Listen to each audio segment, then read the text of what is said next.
सूरज ने दिया अपने शुआओं पर पैगाम, दुनिया यहाँ जब चीज का सुबह कभी शाम, दुनिया यहाँ जब चीज का सुबह कभी शाम। दुनिया में हो दुनिया का तलबगार नहीं हो, बाजार से गुजर हो खरीदार नहीं हो, बाजार से गुजर हो खरीदार नहीं हो। या अय्युहल्लज़ीना आमनु उज़्कुरुल्लाह ज़िक्रन कसीरा वसब्बिहूहु बुक्रतन व असीला। আল্লাহ রাব্বুল আলামিন তিনি বলেন, হে দুনিয়ার ঈমানদার মুমিন বান্দা বান্দীগণ, তোমরা আমি রবের নামের জিকির করবা, আমি রবকে তোমরা স্মরণ করবা। রব বলে কতক্ষণ পর্যন্ত আমি রবকে তোমরা ডাকাডাকি করবা, আমি রবকে স্মরণ করবা, আমার নামের তাসবিহ জপবা কতক্ষণ পর্যন্ত। রব্বে কারীম তিনি আয়াতের অপর অংশে বলেন, তোমরা ততক্ষণ পর্যন্ত আমার নামের জিকির করবা। ওয়াসাব্বিহুহু বুকরাতান ওয়া আসীলা, তোমরা আমার নামের জিকির করবা, তোমাদের সময়সীমা হলো ওয়াসাব্বিহুহু বুকরাতান ওয়া আসীলা, সকাল থেকে নিয়ে সন্ধ্যা পর্যন্ত আমি রবের জিকির করবা, আমি রবকে তোমরা ডাকাডাকি করবা। সুবহানাল্লাহ। মুফাসসিরিন কেরামরা তারা তাফসীরের কিতাবে ব্যক্ত করেন, বর্ণনা করেন, এক পর্যায়ে এক ব্যাখ্যার ভিতরে লেখেন আল্লাহ তাআলা বলেছেন সকাল থেকে নিয়ে সন্ধ্যা পর্যন্ত তোমরা রবের নামের জিকির করবা, রবকে ডাকাডাকি করবা, তাসবিহ জপবা। উলামায়ে কেরাম মুফাসসিরগণেরা তাফসীর করার পর তারা বলেন শুধু সকাল থেকে নিয়ে সন্ধ্যা পর্যন্তই আল্লাহর নামের জিকির করলে চলবে না, তোমরা সকলে সকাল থেকে নিয়ে সন্ধ্যা, সন্ধ্যা থেকে নিয়ে সকাল পর্যন্ত তোমরা সকলে রবের নামের জিকির করবা। সুবহানাল্লাহ। জিকির করলে কি ফায়দা? নবী করিম সাল্লাল্লাহু আলাইহি ওয়াসাল্লাম তিনি বলেন, বুখারীর হাদিস, সহিহ বুখারী শরীফের ভিতরে হাদিস আসছে, নবী করিম সাল্লাল্লাহু আলাইহি ওয়াসাল্লাম তিনি বলেন, এমন ভাবে তোমরা রবকে ডাকবা, এমন ভাবে রবের নামের জিকির করবা, লোকেরা যেন তোমাকে পাগল বলে লকব দেয়া দেয়। কিন্তু উলামায়ে কেরামরা বলে পাগল হওয়ার দরকার নাই, পাগলের মতো জিকির করার দরকার নাই। উলামায়ে কেরামরা তারা তাফসীর করতে গিয়ে বর্ণনা করেন, তারা বলেন তোমরা 12 তাসবিহ জিকির করবা, সময় যদি না পাও তাহলে 6 তাসবিহ জিকির করবা। যদি 6 তাসবিহ জিকির করতে পারো তাহলে তোমাদের উপরে মহান রব্বে কারীম জান্নাতকে ওয়াজিব করে দিবে। সুবহানাল্লাহ। 6 তাসবিহ জিকির কি? নবী করিম সাল্লাল্লাহু আলাইহি ওয়াসাল্লাম তিনি বলেন 6 তাসবিহ জিকির হলো এক একটা তাসবিহ 100 বার করে পড়তে হবে, আর সেই তাসবিহগুলোর নাম হলো সুবহানাল্লাহ 100 বার পড়তে হবে, আলহামদুলিল্লাহ 100 বার পড়তে হবে, লা ইলাহা ইল্লাল্লাহ 100 বার পড়তে হবে, আল্লাহু আকবার 100 বার পড়তে হবে, এবং আস্তাগফিরুল্লাহ 100 বার পড়তে হবে, এবং নবী করিম সাল্লাল্লাহু আলাইহি ওয়াসাল্লামের উপরে 100 বার দরুদ পড়তে হবে। এই 6টা কাজ যারা করবে তারা আল্লাহ রাব্বুল আলামিনের জান্নাতে ঢুকতে পারবে। সুবহানাল্লাহ। এই হলো 6 তাসবিহ জিকির। যদি কোনো বান্দা এবং কোনো বান্দি, কোনো মা এবং কোনো বাপ যদি তারা এই তাসবিহ আমল করে 100 বার করে এই 6টা তাসবিহ আমল করতে পারে, তাহলে মৃত্যুর সময় জবানের শেষ বাক্যে রব্বে কারীম কালিমা উচ্চারণ করে জান্নাতি মওত নসিব করে দিবেন। সুবহানাল্লাহ। কিন্তু আমরা এই জিকির করতে চাই না। বাজারে হাতে ঘাটে এবং শাসলে দোকান পারে আমরা অহেতুক কথা বলে সময় পার করতে পারি, বেহুদা খেলা দেখে সময় নষ্ট করতে পারি। 90 মিনিটের খেলা বলে 90টা মিনিটে টিভির পর্দার ভিতরে তাকায় রাখি, নজরটা অন্যদিকে সরে গেল আবার টিভির দিকে নিয়ে আসি। কিন্তু যে রব আপনি এবং আমাকে সৃষ্টি করলেন সেই রবকে 90টা মিনিট না 15টা মিনিটও আমরা সকলে রবকে স্মরণ করি না, টিকে দেখ না। এই 6 তাসবির আমলটা করলে 15 মিনিটের বেশি লাগবে না। যারা এই 6 তাসবির আমলটা 100 বার করে পড়বে, সুবহানাল্লাহ 100 বার, আলহামদুলিল্লাহ 100 বার, লা ইলাহা ইল্লাল্লাহ 100 বার, আল্লাহু আকবার 100 বার, আস্তাগফিরুল্লাহ 100 বার এবং 6 নম্বরে দুরূদ শরীফ 100 বার, এই 6 তাসবির আমল যে করবে আল্লাহ তাআলা তার মরণের সময় কালিমা নসিব করায়া জান্নাতে মওত নসিব করে দিবেন। সুবহানাল্লাহ। এই কালিমা করতে আমরা রাজি আছি কি আছি না? এই জন্য আয়াতে কারিমার ভিতরে রব্বে কারিম বলেন ওয়াযালিকা উমিরতু আনা আউয়ালুল মুসলিমিন।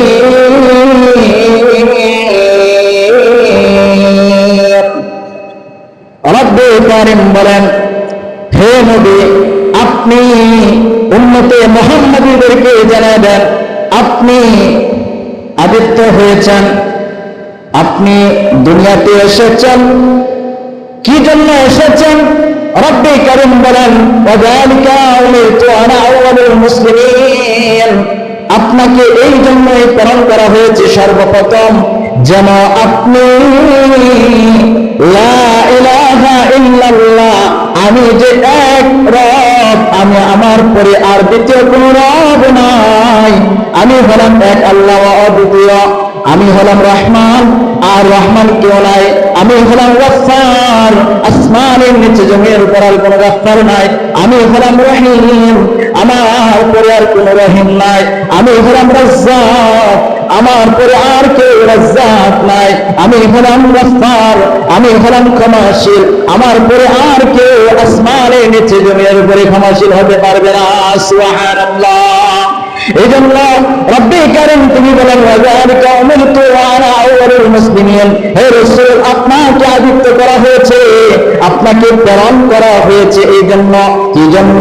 যেন আপনি আমার নামের সাক্ষী দেন আমি হলাম লা ইলাহা ইল্লাল্লাহ লা শারীকা লা, আমি হলাম এক অদ্বিতীয়, আমার কোনো শরীক অংশীদার সাব্যস্ত নাই। সুবহানাল্লাহ। এবং ওয়ানা আউয়ালুল মুসলিমিন, আপনার পূর্বে আর কাউকে আমি সৃষ্টি করি নাই, আপনি প্রথম, আমি রবকে রব বলে স্বীকারোক্তি করার ব্যক্তি আপনি একজন। সুবহানাল্লাহ। আপনার পূর্বে আমি রবকে আল্লাহ বলে কেউ স্বীকার করে নাই, এই জন্য ওয়ানা আউয়ালুল মুসলিমিন, আপনাকে প্রথম সৃষ্টি করা হয়েছে। সুবহানাল্লাহ। আপনার পূর্বে আমি রবকে আল্লাহ বলে কেউ স্বীকার করে নাই, আল্লাহ বলে কেউ ডাক দেয় নাই, প্রথম ডাকটা আপনি দিয়েছেন। এই জন্য রব্বে কারিম সর্বপ্রথম রাসূলের নূরকে তৈরি করলেন। সুবহানাল্লাহ। নূরকে তৈরি করার পরে আল্লাহ তাআলা আরশে মহল্লা সৃষ্টি করলেন, আরশে মহল্লা সৃষ্টি করার পরে আল্লাহ তাআলা পানিকে সৃষ্টি করলেন, সাগরকে সৃষ্টি করলেন, সেই সাগরের উপরে আরশে মহল্লাকে বসায়া দিলেন, আর আরশে মহল্লা কাঁপাকাঁপি শুরু করে দিল। আরশে মহল্লা রবকে ডাক দিয়ে বলে রব্বে কারিম আপনি আমাকে পানির উপরে ভাসমান হিসেবে আমাকে রেখে দিলেন, আমার নিচে পানি, আমি তো কাঁপাকাঁপি করতে গিয়ে আমি তো কাঁপাকাঁপি করতেছি। রব্বে কারিমকে যখন বললাম রব্বে কারিম, আর সে মহল্লার ভিতরে একটা বাক্য লেখা দিলেন, সেই বাক্যের নাম হলো লা ইলাহা ইল্লাল্লাহ মুহাম্মাদুর মুহাম্মাদুর রাসূলুল্লাহ সাল্লাল্লাহু আলাইহি ওয়াসাল্লাম যখন রব্বে কারীম আরশ মহল্লার উপরে যখন লা ইলাহা ইল্লাল্লাহর বাক্যটা লিখে দিলেন, কালিমাটা লিখে দিলেন, আরশ মহল্লা সাথে সাথে কাঁপাকাঁপি বন্ধ করে দিলেন। সুবহানাল্লাহ। তারপরে আল্লাহ রাব্বুল আলামিন আরশে মহল্লা সৃষ্টি করার পর আল্লাহ রাব্বুল আলামিন আরশে কুরসি সৃষ্টি করলেন। তারপরে আল্লাহ রাব্বুল আলামিন কলমকে সৃষ্টি করলেন। কলমকে সৃষ্টি করে বললেন, আল্লাহ রাব্বুল আলামিন বললেন উক্তুব, কলম বলল মাযা আক্তুব, হে আল্লাহ আমি কি লিখবো? আল্লাহ তাআলা তিনি সাথে সাথে বলেন উক্তুব মাকাদিমাল খালক, হে কলম তুমি লেখো আমার বান্দা এবং বান্দীদের, তুমি লিখতে শুরু করে দাও তাদের তকদিরে কি হবে। একটা গাছকে সৃষ্টি করা হলো, সে গাছের তকদিরে কোন ফল আসবে, কখন সেই গাছের পাতাটা ঝরে যাবে, কখন সেই গাছের পাতাটা আবার জন্ম দিবে, সেটার তকদিরে তুমি লেখো কলম। এবং কি পাখি কখন কোথায় গিয়ে তার রিজিক সন্ধানে যাবে, রিজিক সে অন্বেষণ করে খেয়ে এবং তার বাচ্চার জন্য আবার ঘরে নিয়ে আসবে, সেটা কবে কখন কিভাবে কি করবে সব তকদির সম্পর্কে লিখে দাও। এবং আমার বান্দা এবং বান্দি তারা কখন কোথায় জন্ম গ্রহণ করবে, কখন কোথায় মৃত্যুবরণ করবে, কখন কোথায় রিজিক ভক্ষণ করবে, কখন কোথায় তারা অ্যাক্সিডেন্টের বালা মুসিবতে পড়বে, সকল কিছু তুমি কলম তাদের তকদির গুলাও লিখে বলো। তাফসীরের কিতাবের ভিতরে পাওয়া যায় কলমকে যখন আদেশ করা হয়েছে, কলম আজও লিখতেছে, কিয়ামত পর্যন্ত এই কলম লিখতেই থাকবে মানুষের তকদির। সুবহানাল্লাহ।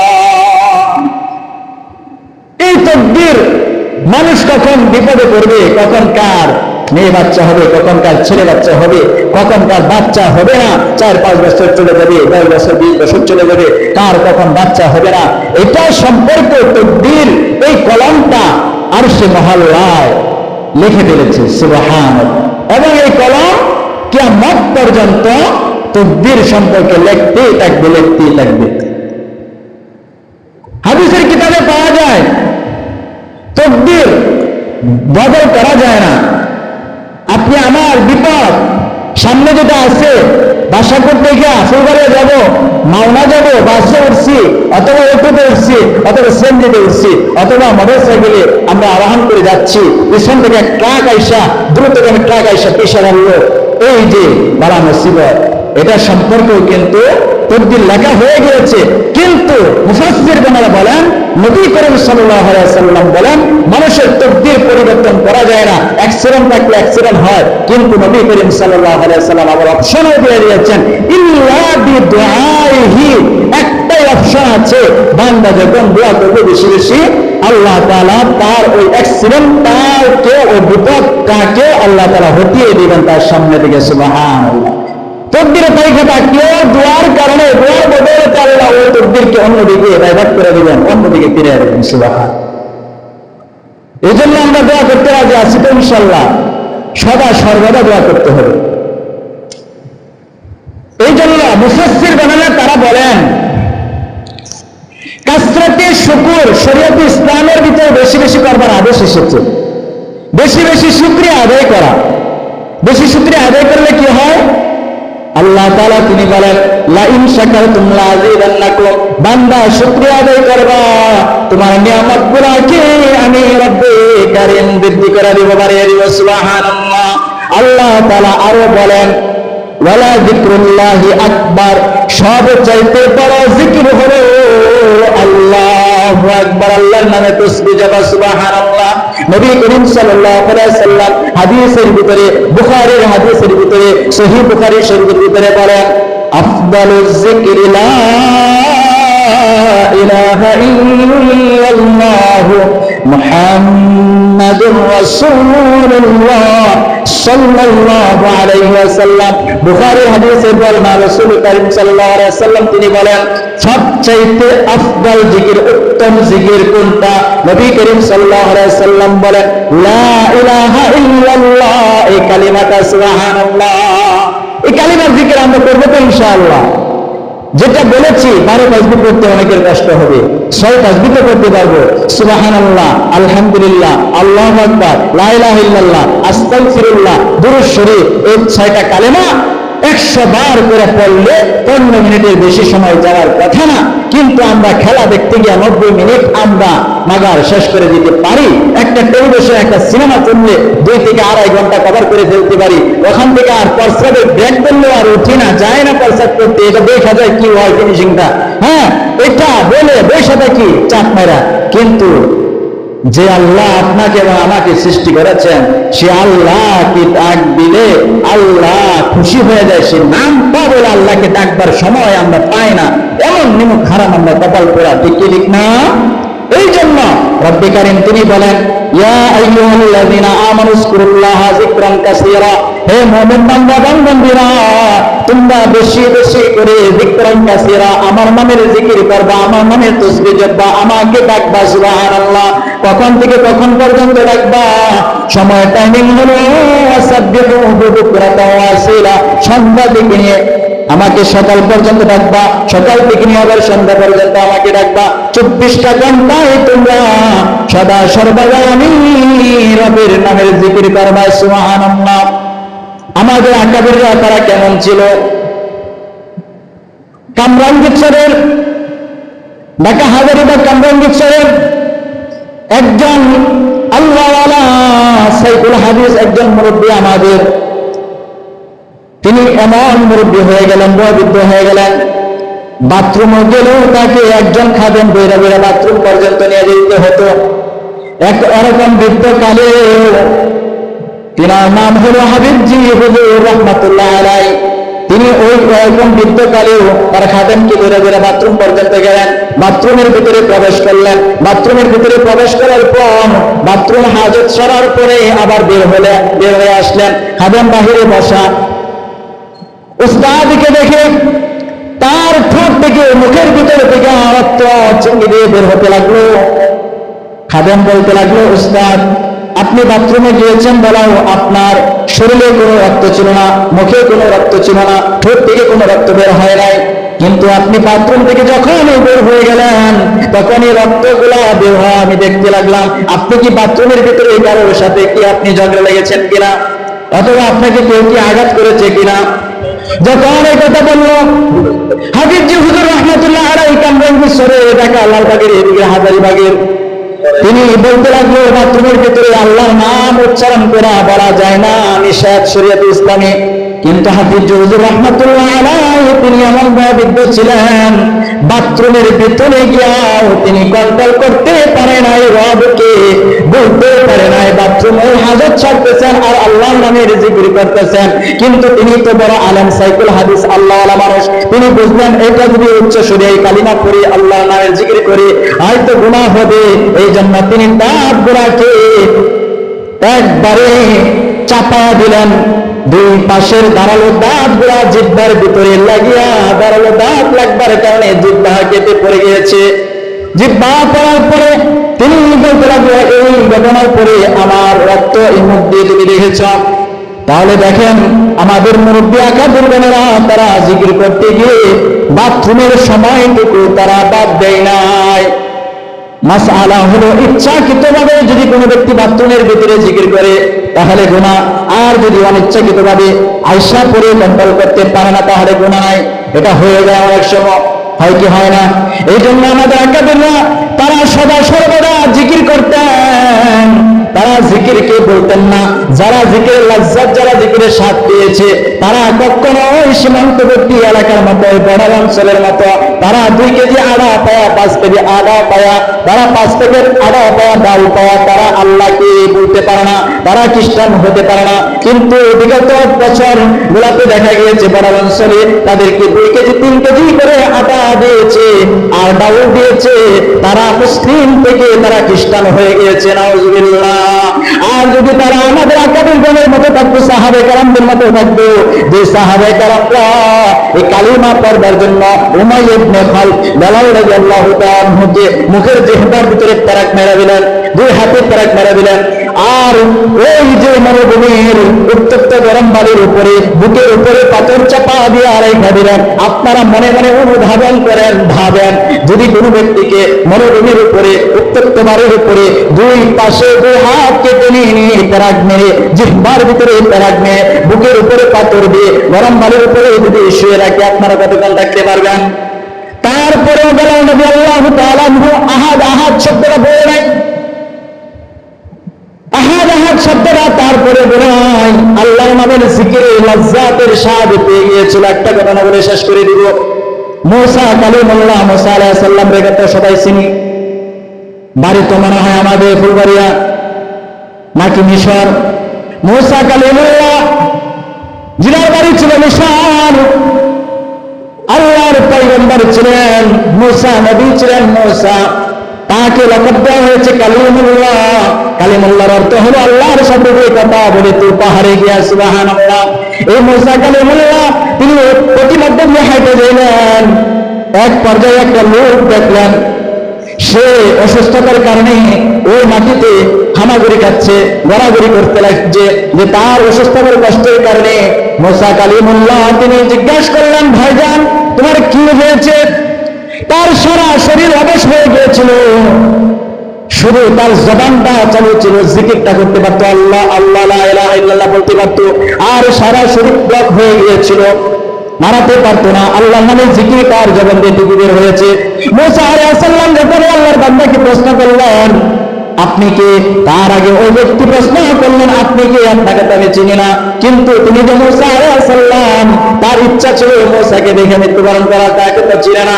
তিনি শতবার দেখেছে, তারপরে মুসাকে শতবার দেখবার জন্য ইচ্ছা করেছে, ইরাদা করেছে, তারপরে মুসা আলাইহিস সালামকে দেখতে পারে নাই। কিন্তু এখন যে তার সামনে যে মুসা আলাইহিস সালাম, সে তার চিনে না।